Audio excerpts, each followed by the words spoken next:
오늘 하나님 말씀 요한복음 14장 16절 17절 2절 말씀입니다. 내가 아버지께 구하겠으니 그가 또 다른 보혜사를 너희에게 주사 영원토록 너희와 함께 있게 하리니 그는 진리의 영이라 세상은 능히 그를 받지 못하나니 이는 그를 보지도 못하고 알지도 못함이라.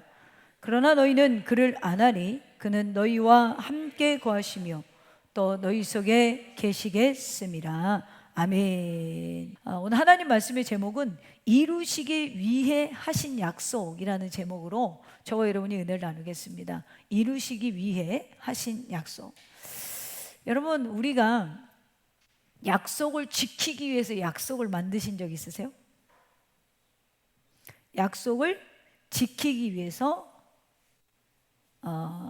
약속을 만든 거. 가끔 저는 누군가에게 이제 도움을 주거나 뭐 그 사람에게 그런데 부담도 안 주고 자연스럽게 돕게 하기 위해서 일부러 약속을 잡을 때가 있어요. 그래서 내가 무슨 내게서 지면 내가 그걸 해주겠다, 혹은 내가 그걸 잘못하면 내가 그렇게 보상해 주겠다, 뭐 이렇게 해서 일을 굉장히 잘 만들어서 인생이 피곤한 사람이에요. 근데 저도 사람인지라 그 상대에게 뭔가를 해주려고 약속을 하지만, 그런 약속을 지키려고 만들었지만 때로는 지킨다고 해도 놓칠 때가 종종 있죠. 그런데 하나님은 우리에게 구원을 창조 때부터 계획하시고 먼저 다가오셔서 계속 약속을 하신다라는 거죠. 그게 성경의 내용이다라는 이야기를 했어요. 그래서 하나님께서 인간을 구원해 주고 싶으셔서 먼저 약속을 계속해서 청해 오세요. 아담에게, 노아에게, 아브라함에게, 모세에게, 다윗에게, 나중에는 직접 자신이 이 땅에 성육신하셔서 즉 예수 그리스도를 통해서 그 약속을 이루십니다. 그것도 부족해서 이 땅에 남은 자들을 고아와 같이, 과부와 같이 남겨두고 버려둘 수가 없어서 성령님을 보내주시겠다라고 약속을 하셨어요. 그래서 성경을 보니까요, 하나님의 약속이 반드시 이루어지더라는 거예요. 할렐루야. 사랑하는 성도 여러분, 사람이 살아가면서 꼭 붙들어야 되는 게 있다면 그것은 어떤 신뢰할 수 있는 약속이겠죠. 우리는 너무 인간의 약속은 찰떡같이 믿어요. 내가 이렇게 하면 이렇게 할게요. 자녀들도 부모에게 그러죠. 엄마, 내가 성공하면 이번에 사업 투자해주면, 내가 이번에 집 담보 잡혀가지고 사업 투자해주면 내가 엄마한테 꼭 은혜를 갚을게. 갚던가요?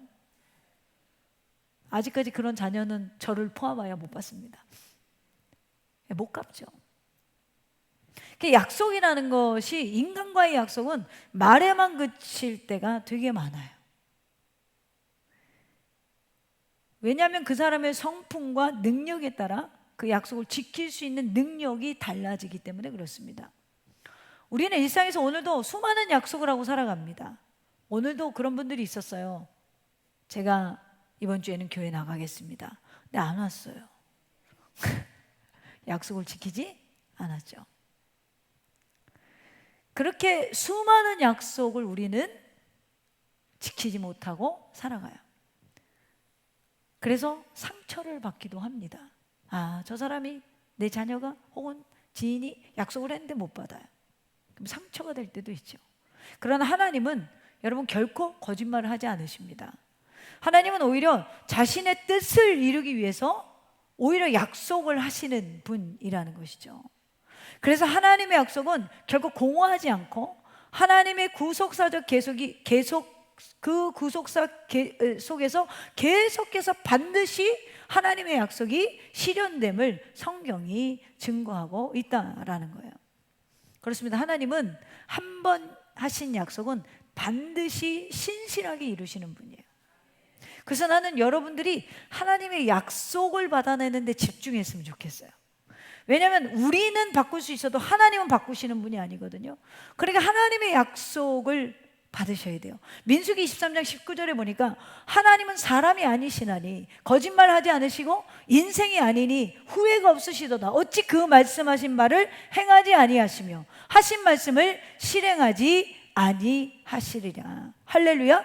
이처럼 예수 그리스도를 통하여 요한복음 14장과 16장에서 예수님은 제자들에게 보혜사 성령을 보내시겠다라고 약속하셨어요. 여여세 이자에게도 분명히 성령을 때가 되면 부어주시겠다라고 말씀하셨죠.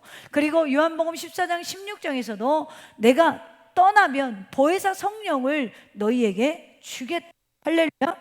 그래서 18절에 보면 내가 너희를 고아와 같이 버려두지 아니하고 너희에게로 오리라. 무엇을 통하여? 성령을 통하여 오시겠다는 거예요. 이 약속은 단순히 위로의 말이 아니에요. 구속사적 전환점이며 신약교회의 탄생을 예고하는 것입니다. 예수님의 부활과 승천 이후 오늘날 오순절날 분명하게 성령 강림이 이루어졌고 오늘 교회와 성도들에게도 여전히 살아 역사하시는 하나님의 약속이라는 것이죠. 혹시 이 중에 저는 목사님 하나님의 약속의 증거가 저에게는 실제로 느껴지지 않습니다. 저는 뭐 교회도 제대로 안 나오고요. 그냥 오늘도 딴 데 갔으면 좋겠고요. 이 설교만 시작하면은 왜 그렇게 수면제가 탔는지 졸립고요. 저는 참 오늘도 한 주간도 살아가면서 하나님 말씀대로 살지 못했고요. 그래서 저에게 성령이 있다라는 거 별로 이렇게 믿어지지 않을 때가 있어요. 그럴 때 없으세요? 너무 열심히 살아가고 우리 성도들 그럴 때 없으세요? 있죠. 고개를 들어 주를 보라. 고개 숙이는 사람 다 그런 것 같은데 가만히 생각해 보세요. 내가 과연 교회에 나올 만한 사람이었나? 혹은 내가 과연 예수님을 믿을 만한 사람이었나? 우리가 지금 교회에 나온 것, 더샘교회에 오게 된 것, 예수님을 믿게 된 것은 우리의 의지대로 된 게 아니에요. 누가 나를 끌어당긴다고 갈 사람들이에요? 저는 누가 목을 비틀어서 여기다 갖다 놔도 목살 사람이 아니에요. 근데 하나님이 만드시는 거예요. 저는 이번 주 수요일 날 원체 세서 나는 걱정을 했더니 할렐루야 이렇게 나오셨네요. 감사합니다. 우리는 우리 의지가 아닌 다른 힘에 의해서 교회에 나왔고 예수님을 믿게 됐어요. 설명할 수 없는 힘이 우리 안에서 작용해서 우리가 예수님을 믿게 되었던 것입니다. 그것이 성자 하나님이 약속하셨던 바로 성령 하나님이 여러분 가운데 계시다는 증거가 된다라는 거죠. 예수님이 이 말씀을 하실 때에는 오늘 본문의 말씀을 하실 때는 최후 만찬의 자리였어요. 곧 유다가 배신할 것이고 예수님은 체포되어서 십자가를 지게 될 것입니다. 제자들이 이때 무엇을 들었습니까? 예수 그리스도의 순환에 대한 예고를 들었어요. 적잖게 당황하고 적잖게 두려워하며 그럼 우리 어떻게 살아야 되지? 예수님 따라다니다가 우리가 좀 뭐 한 자리 차지할 줄 알았는데 잡혀서 내가 죽겠다. 걱정하기 시작되는 거예요. 걱정이 오기 시작하는 거예요. 그럼 그들에게 예수님이 자신이 떠나는 게 너희에게 더 유익하다라는 말씀을 하고 계시는 거예요. 그것은 또 다른 보혜사를 성령을 보내주겠다. 그 성령은 오늘도 우리 안에 작동하셔서 지금도 말씀을 들으면서 얼굴을 들을 수가 없고 찔리고 괴롭고 뭔가 좀 하나님 보시기에 껄끄라고 이런 감정까지도 성령이 우리 안에 있지 않으면 우리 양심이 그렇게 반응할 수 없다라는 거죠. 오늘 예수님이 이루시기 위해서 하신 약속, 이 말씀으로 주님이 약속에 온전한 여러분의 소망을 두고 사람의 약속에 소망 두지 마시고 주님의 약속에 소망을 두고 정말 성령 충만함이 더해지는 시간이 되기를 주님의 이름으로 축원합니다. 첫째로 약속의 완성인 보혜사의 정체성을 아셔야 돼요. 자, 오늘 예수님이 이렇게 말씀하시죠. 16절에 보니까 내가 아버지께 구하겠으니 그가 또 다른 보혜사를 너희에게 주사 영원토록 너희와 함께 있게 하리니. 자, 여기 또 다른 보혜사가 원어로 알론 파라클레톤이라는 말이에요. 자, 이 말은 매우 중요한 게 또 다르니 알론이라는 뜻인데 성격과 본질이 동일한 다른 존재를 의미하는 거예요. 자, 그렇다면 첫 번째 보혜사가 뭐예요? 또 다른 걸 보내준다 그러면 다른 게 있다는 거예요, 없다는 거예요? 한 번도 생각해 본 적이 없는데 지금 또 저 목사님 또 헷갈리게 하네.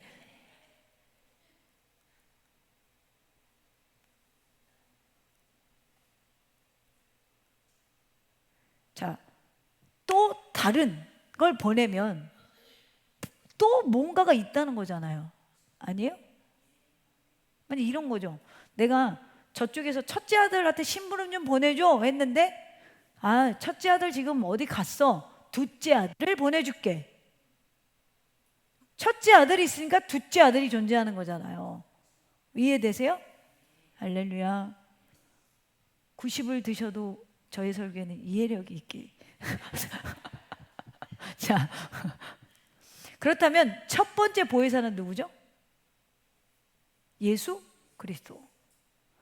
자, 그래서 성격과 본질이 동일한 알론, 다른 존재를 보내겠다. 나와 성격과 본질이 동일한 다른 존재를 보내겠다. 여러분, 성령님의 존재가 이거예요. 근데 이거를 망각하니까 자꾸 성령님을 오해하는 거예요. 자, 마태복음 1장 23절에 첫 번째 보혜사인 예수께서 이 땅에 오실 때 임마누엘로 오셨어요. 임마누엘은 뭐죠? 함께 계시다라는 거잖아요. 임마누엘이 우리와 함께 계시다. 성령님은 어떻게 계셔요? 우리와 함께 계시다. 그래서 제자들은 임마누엘로 계신, 지금 동고동락하면서 하나님과의 동행을 체험할 수 있었어요. 근데 이제 예수님 가셔야 돼요. 십자가를 죽으시고 3일 만에 부활하시고 승천하셔야 돼요. 그러면 남겨진 이들이 어떻게 해요? 우리는 어떻게 살아가지? 그랬더니 또 다른 보혜사를 보내겠다. 나와 성격과 본질이 동일한 영을 너에게 보내는 것이 너에게는 오히려 유익하다는 거예요. 자, 이제 예수님이 인류의 죄를 사하시기 위해서 떠나십니다. 제자들에게 있어서 예수님과 동행했던 이 동행은 끝나게 되었어요. 이 말은 지금 예수님 자신이 첫 번째 보혜사이고 두 번째 개념입니다. 다른이 아니라, 자, 성령님을 통해서 예수님의 사역을 계속 이어가겠다라는 의지의 약속을 하시는 거예요. 누구를 통해서? 성령을 누구에게 주셨어요? 옆집 개똥에게 주셨어요.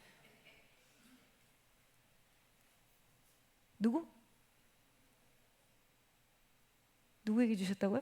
조용신에게 주셨다는 거예요. 할렐루야. 그래서 성령이 누굴 통해 일하세요?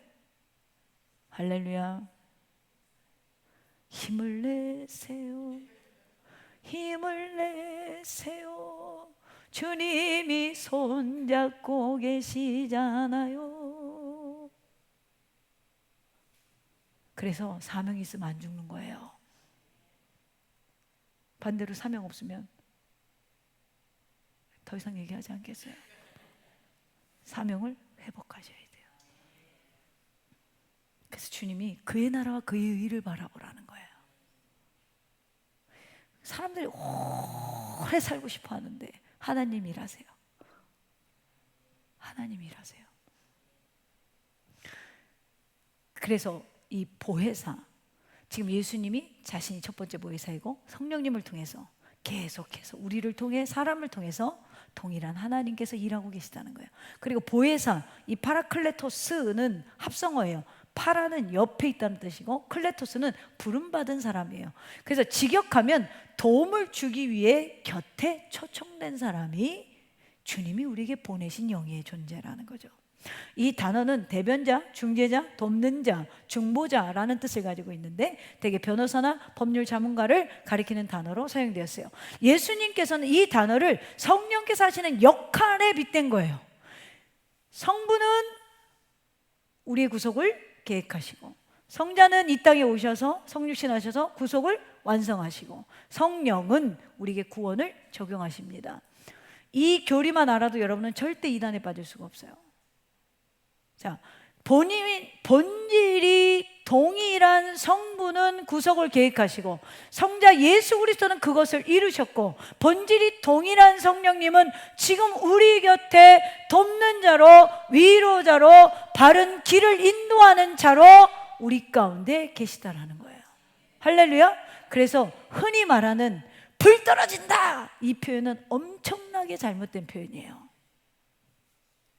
불같이 뜨거운 성령님을 상징적으로 우리가 불이라고 할 수는 있습니다. 불이라는 단어가 잘못됐다는 게 아니에요. 성령님을 부리는 영으로 생각하는 것이 잘못됐다는 거예요. 성령은 부리는 영이 아니에요. 하나님과 동일해요. 성부, 성자, 성령. 근데 우리가 성령님을 너무 막 부리려고 그래. 성령님은 성부와 성자와 동일한 하나님이십니다. 그렇기 때문에 단지 감정적인 열기나 능력의 에너지를 넘어서 삼위일체 하나님의 한 위격으로 인격적이며 교제가 가능한 분이라는 거예요. 그분이 지금 이 시간에도 우리와 함께 하시고 싶어 한다는 거죠. 그래서 여러분을 콜링하셨다는 거예요. 오늘도 내일도 우리의 구속의 완성을 이루는 그날까지 우리 가운데 거하시며 우리를 예수님과 계속 연결시키는 사역을 하고 계시다라는 거예요. 사랑하는 더셈의 가족 여러분, 이제 성령의 정체성을 알았어요. 남자가 남자의 정체성을 모르고 여성이 여성의 정체성을 모르면 길을 잃는 거죠. 요즘 길을 잃은 분들이 있죠.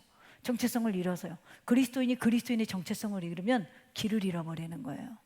우리가 성령님의 정체성을 모르면 성령을 부려요. 성령은 모시는 분이에요. 내 안에 모시고 그분이 우리의 삶을 지도해 나가게 해야 된다라는 거예요. 우리가 아무리 혼란한 세상에 살고 있다고 해도, 여러분이 지금 여러 가지 어려운 환경 속에 있다고 해도 우리의 소망은 여기 계신 거죠. 하나님이 우리와 함께 계십니다. 성령님으로 우리를 돕는 자로, 변호자로, 위로자로, 우리를 고치시는 이로, 우리를 진리 가운데 인도하시는 이로 지금도 함께 계십니다. 그러므로 혼란 속에 빠질 때일수록 진리를 구해야 되며, 아플수록 성령의 도우심을 구해야 되며, 어려울수록 성령님의 일하심을 구하는 자들이 되어야 돼요. 오늘 우리가 이 구속의 역사 아래 부름받고 약속받은 자들임을 성령님을 통하여 깨닫고 소망 가운데 살아가시기를 주님의 이름으로 축원합니다. 두 번째로, 약속의 완성이신 그럼 성령이 사역하는 것이 구체적으로 무엇인가를 우리가 알아야 돼요. 첫째는 우리 안에 영원히 함께 거하시겠다. 오늘 우리가 읽은 16절 17절에 보면, 자, 다시 본문을 보면, 내가 아버지께 구하겠으니 그가 또 다른 보혜사를 너에게 주사 영원토록 너희와 함께 있게 하리니 그는 진리의 영이라 세상은 능히 그를 받지 못하나니 이는 그를 보지도 못하고 알지도 못한다. 세상은 받을 수 없대요. 알 수 없고 뭐예요? 들을 수 없고 받지도 못한다. 그러나 너희는 그를 아나니 그는 너희와 함께 거하시며. 여러분, 그를 아나니, 그를 어떻게 알아요? 우리 모르잖아요. 그가 우리를 선택했기 때문에 알게 하시는 거예요. 그래서 그는 너희와 함께 거하시며 또 너희 속에 계시겠음이라. 여기서 그가 너희와 함께 하시며 끝에 또 너희 속에 계시겠음이라. 성령은 뭐 한다고요? 영원히 우리와 함께 하신다. 자, 이는 구약의 성령의 임재와는 구별되는 이야기예요. 구약의 성령의 개념은요, 사울이나 삼손 이런 사사기에 보면 사사들이 있잖아요. 성령이 특정한 사명을 위해서 일시적으로 임하는 거예요. 다윗이 전쟁터에 나갈 때. 그 다윗이 범죄한 이후에 기도한 내용이 뭐예요? 여호와의 신이여 떠나지 마시옵소서. 여호와의 신이여 떠나지 마시옵소서. 오늘날 크리스찬들은 너무 용감하잖아. 내주하신 성령님이 소멸되지 떠나지 않을 거라는 확신을 가지고. 더 이상 말하지 않겠어요. 그래서 구약의 성령은 어떤 일시적으로 임하시는 개념이었어요. 근데 신약 이후의 성령의 개념은 영원히 내주하심이라는 거죠. 이 약속은 사도행전 2장에서 오순절에 성취되었습니다. 사도행전 2장 1절부터 보면 120명의 제자들이 다락방에서 기도할 때 하늘로부터 급하고 강한 바람 같은 소리가 나고 불의 혀처럼 갈라지는 것이 각 사람에 의하여서 모든 사람들이 방언을 하게 되었다. 이렇게 기록이 됐죠. 성령은 이제 그때부터 개인과 공동체 안에 거하시는 하나님으로 등장해요.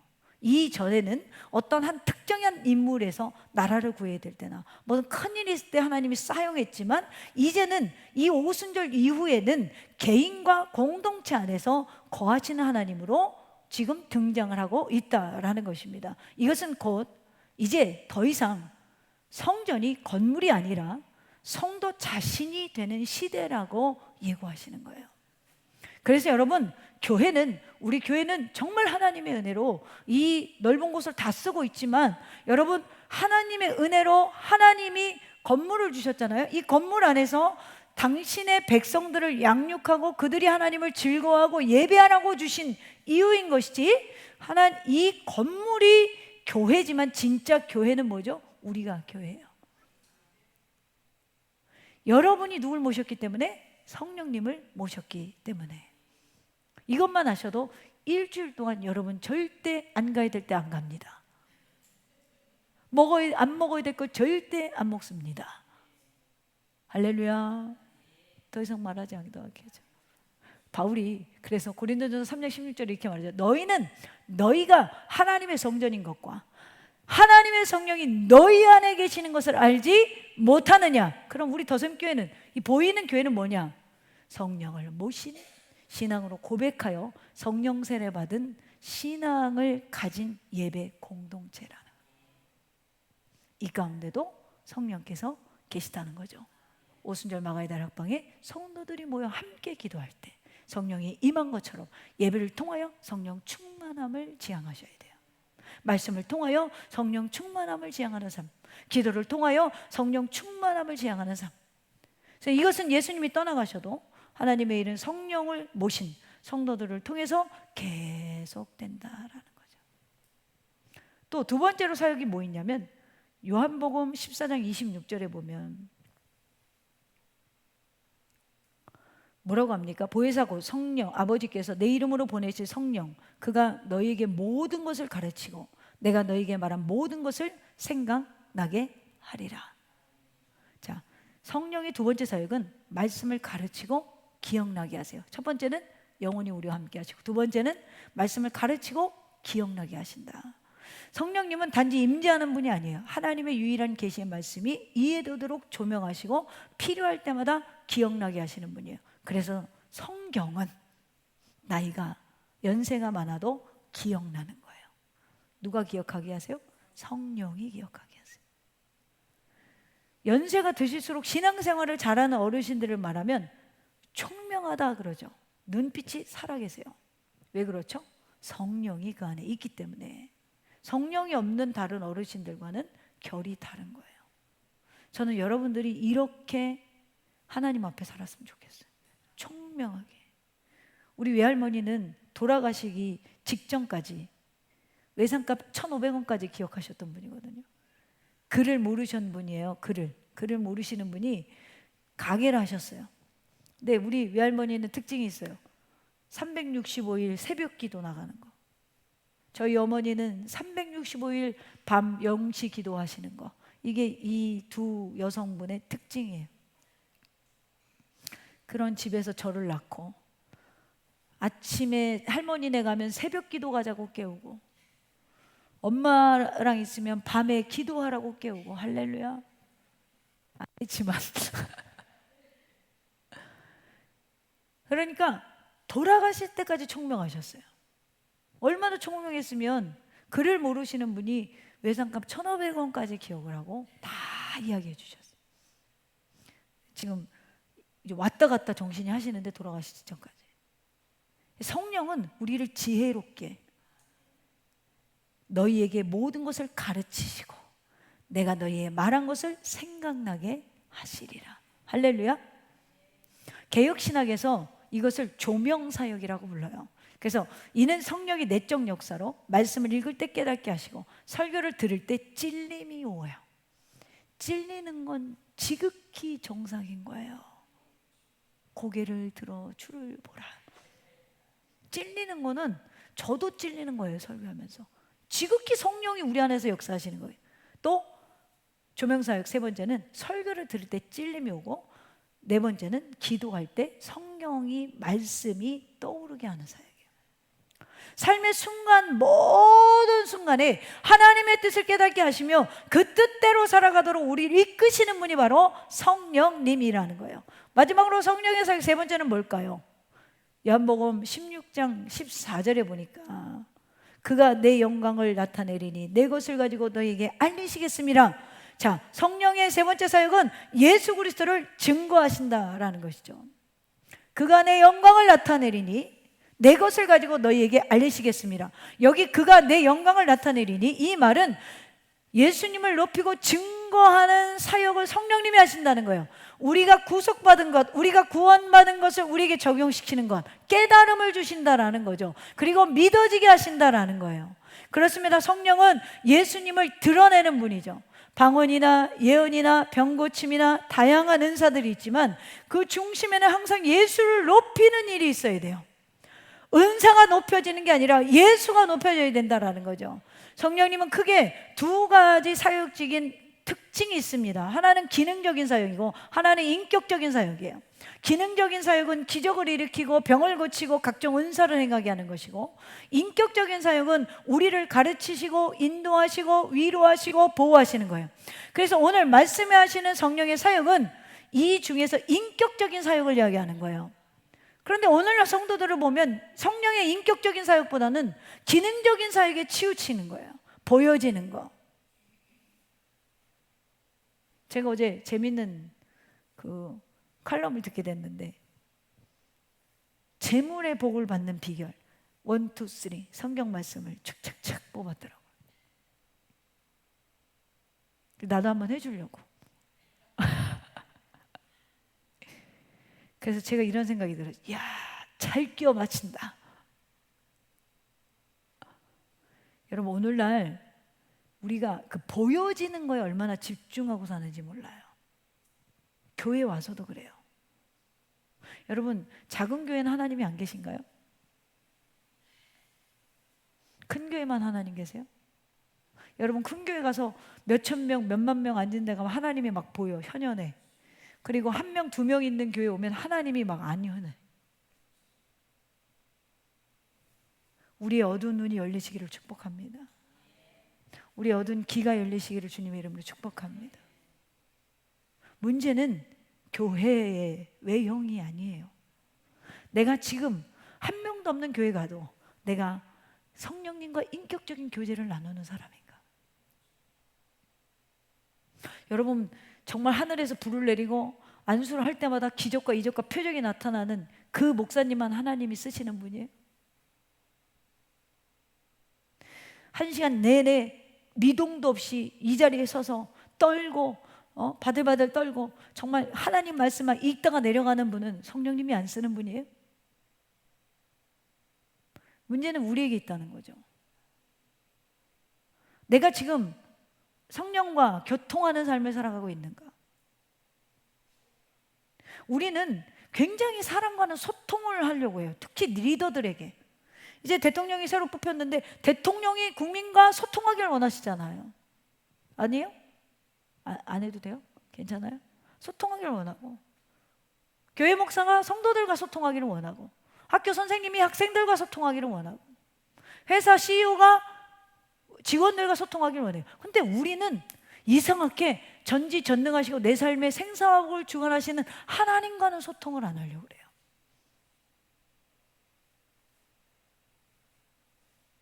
하나님과 먼저 소통하세요. 나를 지으신 분, 나를 지으신 분. 성령님은 능력은 사모하는데 보여지는 성령과의 인격적인 교제가 부족한 그런 사역자나 성도들이 오늘날 굉장히 많아요.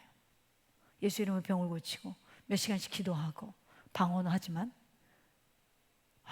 참 저 사람 피하고 싶다 이런 사람들도 있어요. 안 만나고 싶다. 그럼 되겠어요? 뭘 소통하고 있는 거예요? 예수님은 그런 사람을 향해서 불법을 행하는 자들이라고 이미 경고하십니다.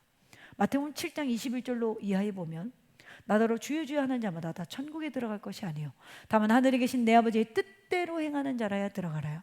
그날에 많은 사람이 나더러 이르되 주여 주여 우리가 주의 이름으로 선지자 노릇하며 주의 이름으로 귀신을 쫓아내며 주의 이름으로 많은 권능을 행하지 아니하셨나이까 하리니 그때 내가 그들에게 밝히 말하되 내가 너희를 도무지 알지 못하리니 불법을 행하는 자들아 내게서 떠나가라 하리라. 그럼 이런 이야기를 할 수도 있어요. 목사님, 그러면 왜 지금 그런 사람들을 그냥 놔두세요? 주님이 가라지 비유에서 이미 말씀하셨죠. 그냥 놔둬라. 알고 또 뽑힐까 하노라. 그런 현상들을 통하여 주님을 만나는 자들이 있기 때문에 그래요. 근데 주님은 거기에 멈춰 있는 걸 원하는 게 아니라 성령과 인격적인 교제로 나오는 성숙한 그리스도인이 되기를 원하신다라는 거죠. 성령님과 인격적인 관계를 맺지 못하고 성령의 능력만 추구하는 사람들을 향해 불법을 행하는 자들이라고 분명히 예수님이 말씀하셨습니다. 우리가 성령의 권능을 받고 기적을 나타내는 건 참으로 귀한 일입니다. 저도 아프면 병원보다는 기도부터 하는 사람이에요. 그러나 그 기적 자체가 목적이 되는 게 불법이라는 거예요. 성령의 권능은 결코 육심을 이루는 수단으로 사용되어서는 안 된다라는 것이죠. 성도 여러분, 진정한 성령 충만은 더 많이 외치는 게 아니라 더 깊이 예수님을 사랑하고 닮아가는 거예요. 초대교회는요, 성령 충만할 때요, 담대히 복음을 전했잖아요. 그들의 중심에는 십자가와 부활의 예수님이 있었어요. 근데 어느 날부터 우리 가슴에 예수님도 안 보이고 예수의 십자가 희생도 안 보이고 성령이 내 안에 있다라는 게 의심이 가기 시작하고, 그러면서 말에 힘이 없어지기 시작해요. 부정적인 얘기를 합니다. 안 돼. 그래서 안 돼. 거긴 그래서 안 되고 그 사람은 그래서 안 되고 나는 이래서 안 돼. 그건 주님의 마음이 아니에요. 주님이 얼마나, 저는 성경 보다가 빵 터지면서 웃을 때도 있어요. 저는 주님이 얼마나 유머러스한지 아세요? 집사님? 죽은 사람한테 뭐라 그래요? 잔다? 얼마나 웃겨요. 안 웃겨요? 여러분 다 지금 울고 초상 치르려고 하는데 잔다. 주님은 언제나 긍정이세요. 언제나 긍정이세요. 더샘교회도, 여러분도, 여러분의 가정도 할 수 있습니다. 왜요? 성령이 우리와 함께 계시니까요. 여러분 왜 우울합니까?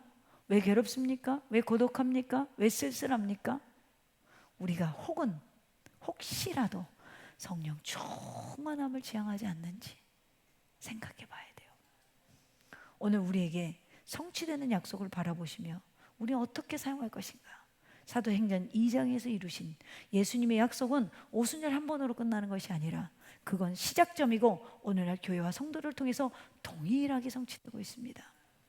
절망 속에 있는 이에게는 위로의 성령님, 혼란 가운데 있는 이에게는 진리의 성령님, 두려움에 빠진 이에게는 능력과 담대함을 주시는 성령님, 말씀을 사모하는 자에게는 조명과 감동을 주시는 성령님. 기도할 때마다, 말씀을 볼 때마다 성령 충만함을 구하세요. 여러분, 우리는 그 성령을 통해 하나님의 약속은 여전히 살아있고 여전히 유효하며 지금도 우리를 통해서 이루어 가십니다. 할렐루야. 하나님이 여러분은 쓰는 무기, 군사와 같잖아요. 근데 녹슬어서 저 창고에 있는 거야. 더샘께 오셔서 그 녹슨 칼을 다시 가시고 기름을 바르시고 하나님의 손에 붙들리시기를 바랍니다. 할렐루야. 우리 권사님 우리 교회 오신 지 이제 2주째죠. 할렐루야. 얼굴색이 바뀌었어요. 할렐루야. 그가 인도하시는 대로 순종하며 살아가는 이 땅에서 하나님 나라를 이루어가는 나는 성령을 모신 교회입니다. 그런 자부심을 가지고 세상 속에서 한 주간도 승리하기를 주님의 이름으로 축원합니다.